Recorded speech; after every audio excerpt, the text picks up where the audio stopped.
All right, Joe, let's get right into it. Of course, we are finishing our top 50, even though we have 18 players left, because the season's starting next week, so we got to rush this. Joe, for the audience, in our pregame, of course, you've complained about how I've randomly collected all of these people again. Guys, Cliff has the most random. He's just like, yeah, this one tier will have 2 people, and then this tier will have 1 guy, and then this tier will have 7 guys, and then the next, and he just assigns. That is just how it fits, ladies and gentlemen. That is just how it fits, okay? But people were marveled. People were marveled that I got 2 chef's kisses from you, and I was this close to getting 4. Very close. You did well, you deserve those aprons. It was good. Legit.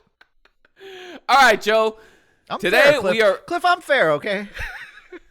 I'm objective. I just want to say for the people. As we approach the final destination here, we are tiering this by pyramid style tiers. So the bottom tier will have the largest, next we'll have a little bit less, above that we'll have a little bit less, and at the top we have just 2 guys. Yeah. So sorry, we'd like to do it like a clean 5, 4, 3, 2, 1 type thing, but no, that's not how I work. Come on, guys. I don't work like that. Okay.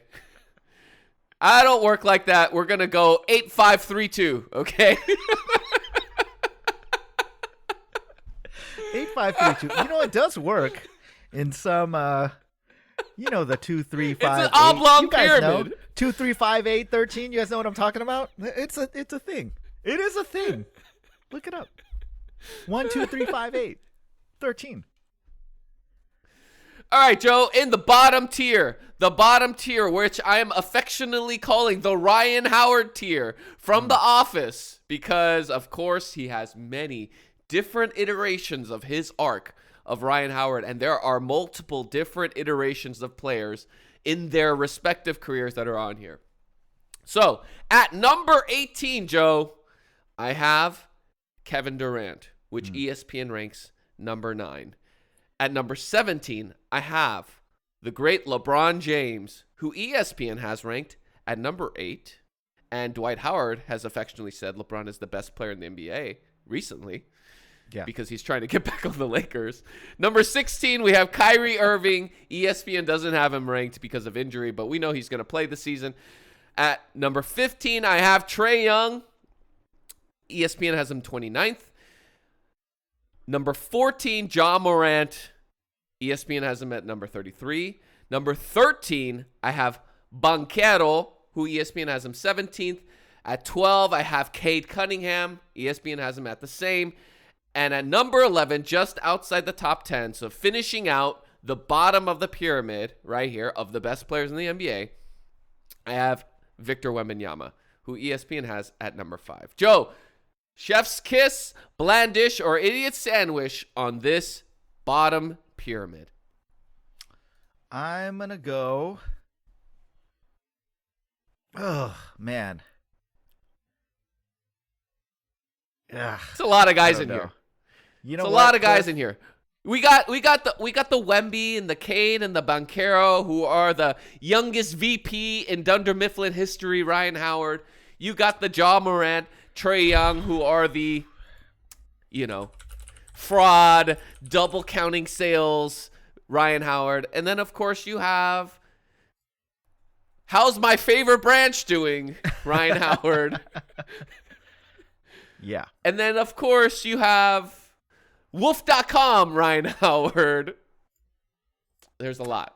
I'm going to have to say, I really don't want to, but I'm going to have to say idiot sandwich. An idiot sandwich. Oh, it's really only because of 2 guys, though.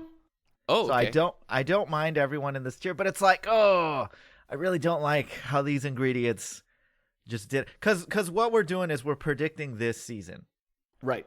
So it's a little bit of what has happened, but it's also kind of projecting forward what we think is going to happen this season. So where will they be ranked? Essentially, by the end of next season, where will consensus be on these players? Right. I don't mind the bottom of the list. KD down here, we know what's going to happen. second We know round it's gonna exit, then first Second round round exit, exit. then and then he's first gonna round leave. exit. Then miss the They're playoffs. gonna miss the playoffs, and then he's gonna go to another team at age 39, and then they're gonna do the same thing. I think he could go to 50 like this, Cliff. I think KD will just do this forever. You know He's just what? Boba Fetting his way, dude. Just And wherever the Kelly mercenary. goes, that's where KD's going. All right, he's gonna chase her to the end of time till they meet at a wedding, and run off, Run away to together and Ohio. abandon a baby, abandon a child together. Only KD can do that, right? LeBron down here. LeBron's not top 10 guy. He's missing 4 weeks at the top of the season. Mhm. Cliff, what is LeBron the GOAT of? He is the GOAT of bringing everyone down that's above him and bringing everyone up that's below him. I'm not talking about law of LeBron. What is LeBron legitimately like the best at of all time? Genjutsuing people?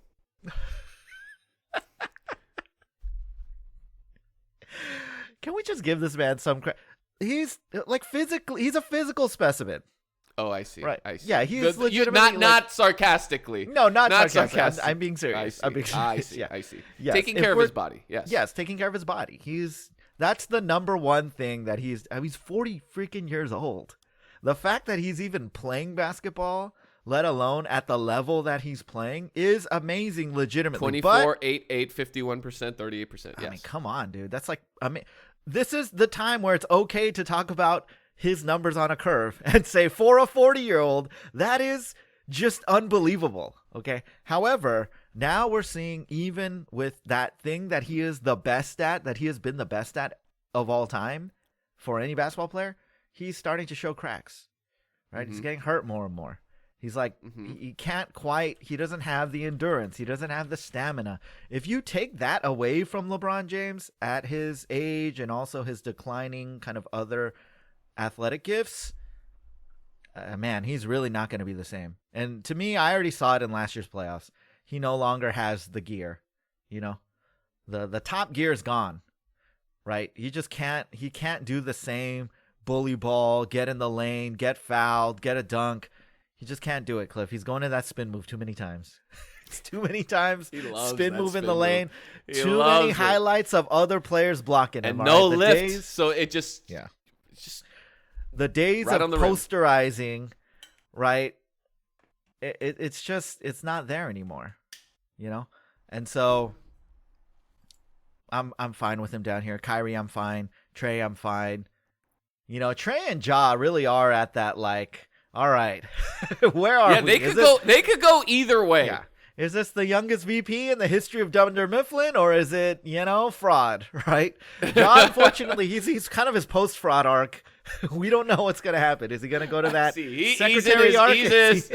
He's in his how's my favorite branch arc? Yeah, is he going to the administrative assistant arc? What's he going to do with the woof.com? Is he coming back? Is he going to fumble it, or is he's going to do it well?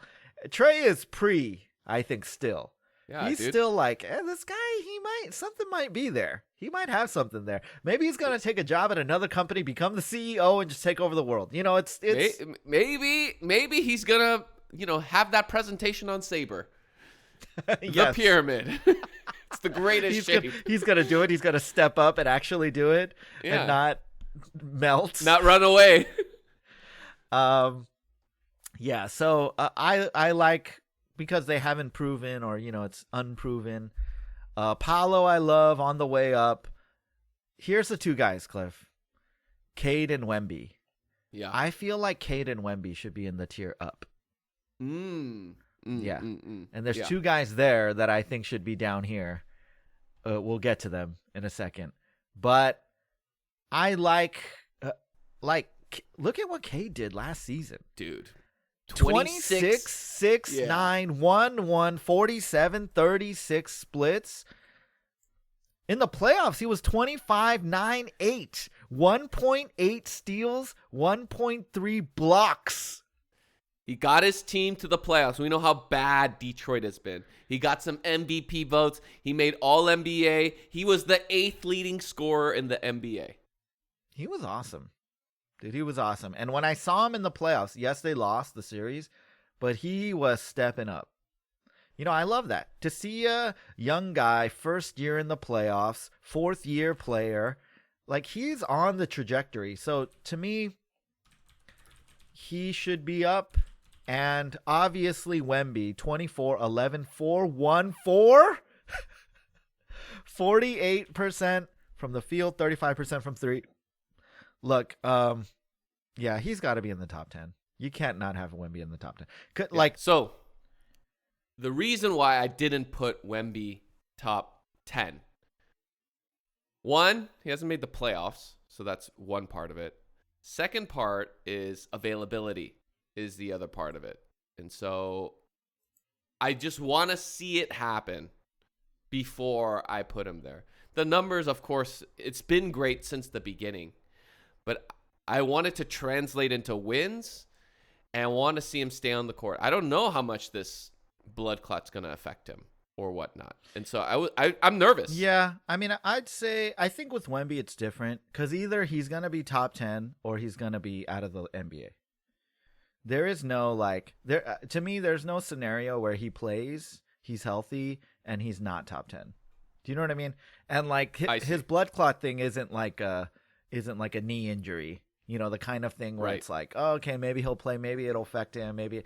I mean, it's just like either it's like a Chris Bosh situation and he just can't get over it, and in that case, he's just not going to play basketball anymore, or he's going to be fine. At least with regard to that, because he hasn't had he's not been like Chet. You know what I mean? He hasn't had like little nagging injuries where, he's constantly rolling an ankle. He's constantly doing this, constantly doing that. He's been relatively healthy, except for this blood clot thing. So to me, that makes it a little bit different. I don't see any scenario where Wemby plays a full season, or 70 plus games, and the Spurs don't make the playoffs and he is not dominant. Yeah, so the only thing I don't like about Wemby's game, I said this last season, he takes too many threes. If he just shot fewer threes, I think he would be just an utterly dominant player. I see him shoot mid-ranges and he's not affected by any defense. So why not just shoot close? You know what I mean? If a mid-range is like a layup to you, I understand a 3 is like a 20-foot jumper to you for, what is a 20-foot jumper for a normal human is like, that's a 3 to you, but still layup is higher percentage. He should be shooting over 55% easily. He went from 5.5 3-point attempts the previous season to 8.8. That's ridiculous. Last season. That's like stupid. Honestly, it's just it's idiocy. He should not be over. Like, I'm okay even with 5. Cliff, which is a lot of threes, but I'm okay with that. It's a ton of threes. He cannot be over 5. He needs more mid-range, more layups, get in the lane. If all of that stuff, like 12-foot jumpers are layups, just shoot more of those. Get your percentage up over 55. If he does that, I mean, he's top 3. Like with the defense he plays, if he was more efficient on offense, that means his points would go up like 3, 4, 5 points per game. He'd be up around 28, 29 points per game. Imagine he's 29, 11, 5, 1, and 4 blocks on 55, 37 splits. That'd be ridiculous. That's just like unbelievable. So that's where he should be. Hopefully he'll get there. I think he'll split the difference if he's, 27, 11, 4, 1, 4 on 52% shooting and 36 from 3. That's like a top 5 guy, and they make the playoffs. As someone that has shot on his son's hoop, it is so much easier to shoot down. Yeah. Or so much easier than shooting it up over into a rainbow. You just shoot it down. Yeah. Bang. It's just like bang, bang. It's physics, geometry. You know what I mean? It's like, it just makes sense. So that's the only thing with Wemby, but I think, if he's just healthy, he improves incrementally. He's easily a top 10 player. And so those are the two guys, I think. But to me, especially Wemby, not having Wemby in the top 10 is kind of criminal. Like you got to have him in there. And for that reason, I have to give the idiot sandwich, Cliff. I'm sorry. All the other ingredients were good, but it's like you got to cook the meat right. One last thing I have is Trae Young, who led the league in assists last year. I have the Hawks going to the NBA Finals next year. Wow. It is a wide take. open Eastern Conference, and I love Jalen Johnson, Dyson Daniels. I love Trae Young. All the pieces are there for them to make a run, and I think they're going to break New York's heart. That is crazy, one more Cliff. I'm going to say no way. I love it. I love how out there that take is. I'm going to say no, just no way. There's no chance of that happening. I love it. But I do like Atlanta. I think they're going to be really good. I think they'll make the playoffs, obviously. I think they can get out of a round, maybe two. I could see them going to the Eastern Conference Finals. I cannot imagine them, no way, making a run. The one wrinkle is that Atlanta is not offering Trae Young his extension. And because of that, it could, spell doom for the all-in mentality. I do think Atlanta's going to come out hot, and I think they'll be a good team, all season. So, barring injury, fingers crossed.